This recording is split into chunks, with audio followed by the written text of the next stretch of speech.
जब भी एक सच्ची मित्रता की मिसाल दी जाती है, सबसे पहले जिनका उदाहरण हमारे दिमाग में आता है वो है श्री कृष्ण और सुदामा।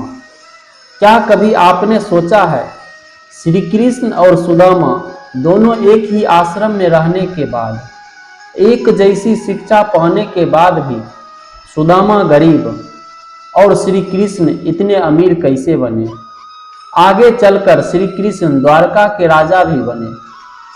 आज के इस वीडियो में हम लोग इन्हीं बातों पर चर्चा करेंगे।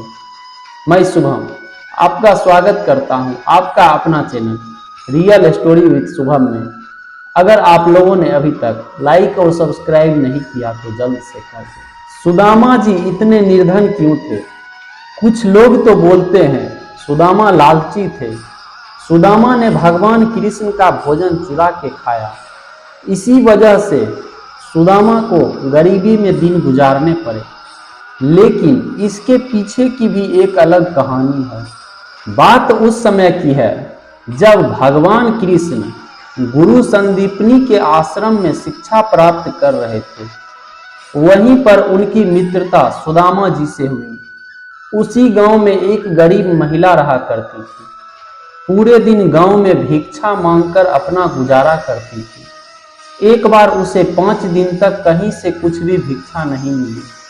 छठे दिन उसे कुछ चने मिले तो उसने मन ही मन ईश्वर का धन्यवाद किया और चने को पोटली में बांधकर अपने सिरहाने में रख ली सुबह खाने के लिए।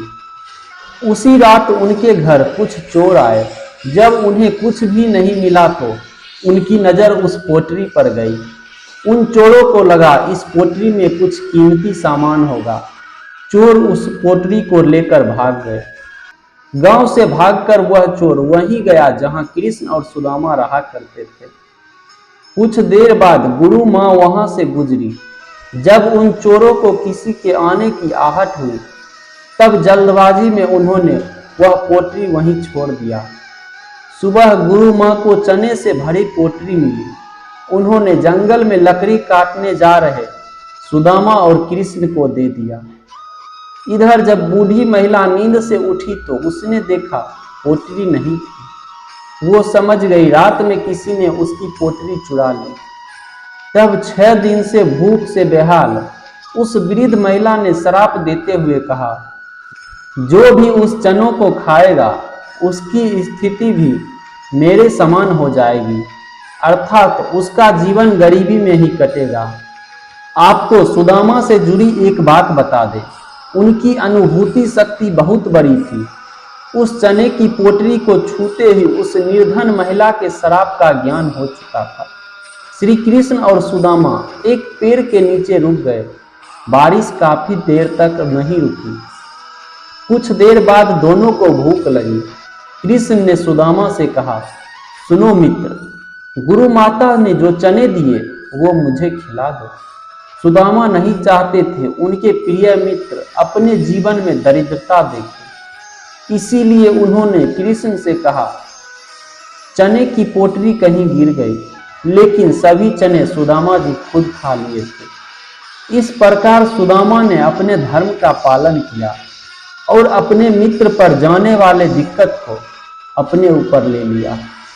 सुदामा अपने जीवन में कितने भी दरिद्र रहे हों, लेकिन उनका हृदय बहुत बड़ा था।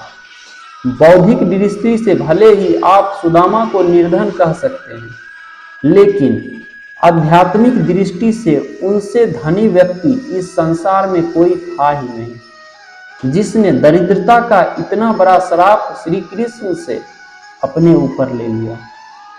आज हम लोगों ने जाना निर्धन सुदामा के बारे में।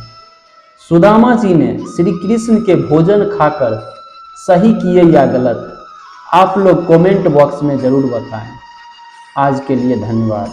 हम लोग जल्द ही मिलते हैं अगली कहानी में।